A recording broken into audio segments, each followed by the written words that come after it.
老牌院線嘉禾月27號宣布停止經營所有戲院，而最後期咧就喺6月29號前咧就會正式結束啦。其中咧就奧海城 Sky、屯門 Stage 同埋嘉禾大埔3間戲院就會由下手嘅院商接手，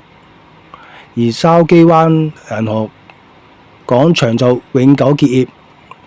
嘉禾話剩翻嘅優惠券可以用到8月31號之前，喺3間戲院仲用得。消息一出，戲院呢樣就即刻變成打卡好節目啊！市民都攞起部相機拍低最後嘅回憶下當日有冇喺個戲院跌過幾多條腳毛。而嘉禾係喺2月尾最先減